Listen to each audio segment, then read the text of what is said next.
What's wrong? I killed them. I killed them all. They're dead. Every single one of them. And not just the men, but the women too. They're like animals, and I slaughtered them like animals. I hate them. What's up, guys? Boy Benny. Donald Trump campaigned in 2016 and became quite famous around the world and America by saying he's going to drain the swamp. That was the rallying cry. But little did we know that he would have to start with his own party, because it was his own party that was actually preventing him from draining the swamp, in fact. But now, since we've gotten to work and put our shoulders to the wheel, ladies and gentlemen, the America First movement has gotten rid of Paul Ryan, who's a total soy boy beta cuck, got rid of Liz Cheney, who's a goblin, Mitt Romney and Adam Kinzinger, Kevin McCarthy, Ron McDaniel, and Mitch McConnell. All of them are gone, and so many of these people are the ones who prevented Donald Trump from, let's just say, build the wall. Remember, Mitch McConnell said the wall was too expensive, and it was like $5 billion. That's a lot of money, but Mitch McConnell is in favor of giving like $200 billion right now to Ukraine.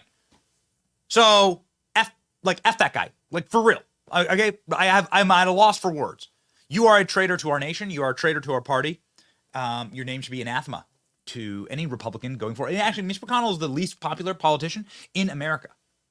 Least popular. He's less popular than Kamala Harris. I mean, that's saying something. So we've got work to do, ladies and gentlemen, but we've gotten a lot of work done. I can tell you joyously, and it's so rare that we get to do like truly happy reads on this program, Lara McDaniel has officially announced her resignation as RNC chair, and she's officially been replaced as of this weekend. Lara Trump unanimously voted in as RNC co-chair. Lara Trump is awesome. Big-time friend of the program and the show, and we just really like her a lot. And her husband, Eric, cheering her on. Lara Trump, we have to raise a lot of money. I have great news. I have a check for the RNC for $100,000 that's been donated. We are starting today, presenting a six-figure check to the RNC, ready to rock and ready to go. Bloodbath at the RNC. Trump team slashes staff and committees. Oh, man, we are ready to go. So Team Trump is going in, ladies and gentlemen. Dozens of staffers are getting fired at the RNC. Little did we know that Donald Trump would have to drain the swamp and would have to start with his own party. That actually was something that I wasn't prepared for when Donald Trump ran in 2016. But the swamp was actually within the Republican Party, and officially, ladies and gentlemen, the Uniparty, half the Uniparty are Republicans.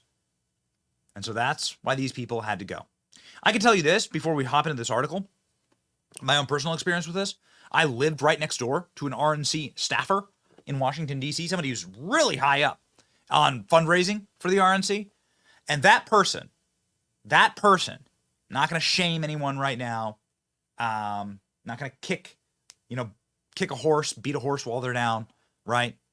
But that person would regularly tell people that she was a Democrat, that she wasn't a Republican, wouldn't tell people where she worked. She was ashamed of the Republican Party. While she may have been a Republican, she was totally and wholly controlled by the mind control vectors of the National Party in Washington, D.C., and being inside of like the liberal Washington, D.C., like epicenter and supernova for the Democrat Party. Like it mind warped her.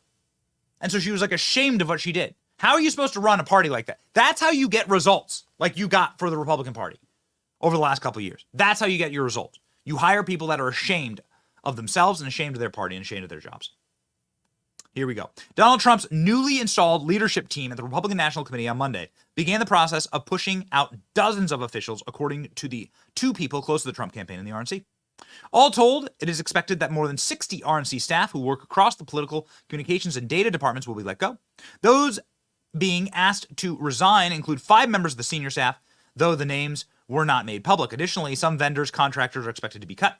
In a letter, some political and data staff, Sean Carinos, the RNC's new chief operating officer, said the committee leadership was in the process of evaluating organization and staff to ensure the building was aligned with the vision. During this process, certain staff members are being asked to resign and reapply for the position on the team.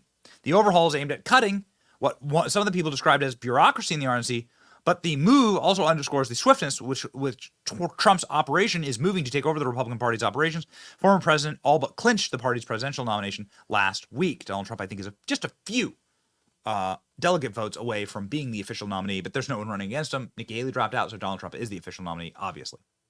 This is important because obviously this underlies something that I witnessed in Washington, D.C. myself. I knew a lot of people at the RNC. They were my neighbors. They were my friends. They were never Trump. These people were anti-Trumpers. They were effectively Democrats running a cloak and dagger campaign against the party's nominee, and you wonder why we lose. Trump campaign took over the operational control of the RNC on Monday. On Friday, former North Carolina GOP chair Michael Whatley was elected RNC chair, and Trump daughter-in-law Lara Trump was elected co-chair. Both had Trump's endorsements. Additionally, Trump's senior staff advisor, Chris LaCivia, was named RNC's new chief of staff. So this is like a total and complete Trump takeover. We were at a event in South Carolina where Donald Trump was speaking, and Michael Whatley was there, and he was like talking big time about him and praising him from the stage, which was something quite a reserved honor. And he was inside this massive arena. Whatley is replacing McDaniel, who stepped down last week after serving more than 7 years in the post and losing every single year she was there. Ronna McDaniel didn't win a single thing. Ronna McDaniel did nothing. Ronna McDaniel's a criminal. Ronna McDaniel should be investigated, and I can prove it to you. Trump and McDaniel have been longtime allies, but the former president had soured on the chairperson as of late. He felt she was not doing enough voter integrity-related issues, and because she hosted Republican primary debates that he refused to participate in. Trump advisors had described the RNC structure as overly bloated and bureaucratic, and they believe it contributed to the party's cash woes. The RNC had $8 million at the end of December, only one-third as much as the Democrat National Committee. Under the new structure, the Trump campaign is looking to merge its operations with the RNC. Key departments, such as communications, data, fundraising, will effectively be one and the same. Boom, shaka, laka, ladies and gentlemen. Ronna is gone. Ronna does deserve to be investigated, I personally believe, not only because she is a woke intersectionist, absolute garbage heap. Here's a video of Ronna McDaniel literally mewling on CNN. This is right after she was elected. Right after she was elected, Ronna McDaniel runs to CNN.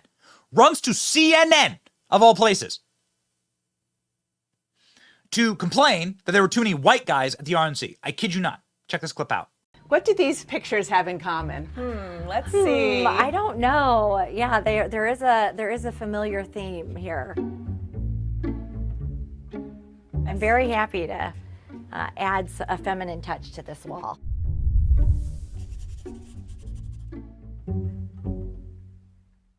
The Republican National Committee has a new face with a familiar name, Ronna Romney McDaniel.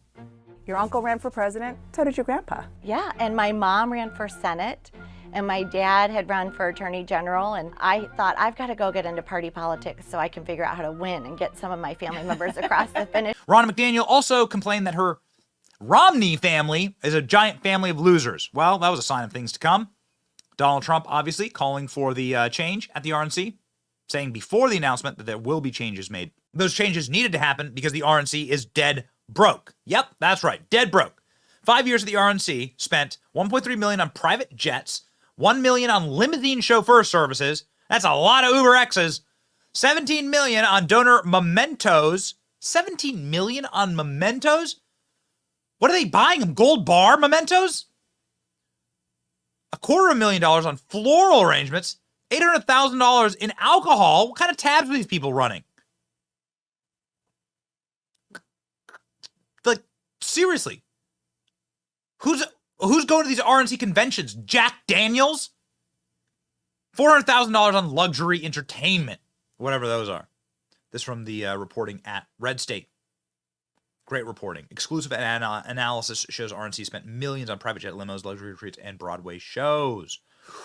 Uh-oh. Ladies and gentlemen, there you go. Here are where all your money went. There you go. Right into the hot little hands of Ronna McRomney, who we call her. There you go. There's where all your cash went. There you go. Why are Republicans losing? Because Ron and Mitt Romney needed a floral arrangement. That's why. Ladies and gentlemen, Lara Trump in her victory speech sort of laid out the new sheriff in town and what's about to happen at the RNC. Very excited about it. Ladies and gentlemen, have a listen. Eric encourages me every day, and I know that with his support, this role is going to be incredibly successful, and our country, as a result, will be incredibly successful. And I'm doing it not for me. I'm doing it for the future generations, for my two kids, Luke and Carolina. They're 4 and 6 years old. And I think everybody in this room understands the battle, right? This isn't just about right versus left, Republican versus Democrat. It's about good versus evil. It's about bringing this country back, and it's about giving this country back to we, the people, right? That's the goal. And you know the vision. You know what we have to do. Michael's talked about it. We are going to make sure that every single penny of every dollar raised goes towards one goal, which is winning.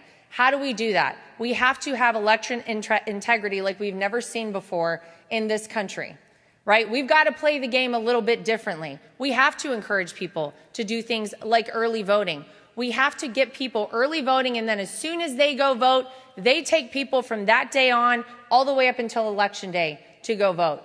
We have to raise a lot of money, and I have great news. I brought this up here today because I wanted everyone to know that already I have a check for the Republican National Committee for $100,000 that has been donated as of today, as of these nominations going through. Yeah, we're starting today, folks. And I won't take up too much time because let's face it, we got to get to work, and we got to get to work quickly. But I just want to say again, thank you for entrusting me in this position. I promise to work hard. I promise to do everything within my power. We need to make sure that nothing is left to question on November 5th, that we aren't playing catch up, that we have the votes banked, that everyone feels like when they went in to vote that day, their vote counted. And that's what we are going to do.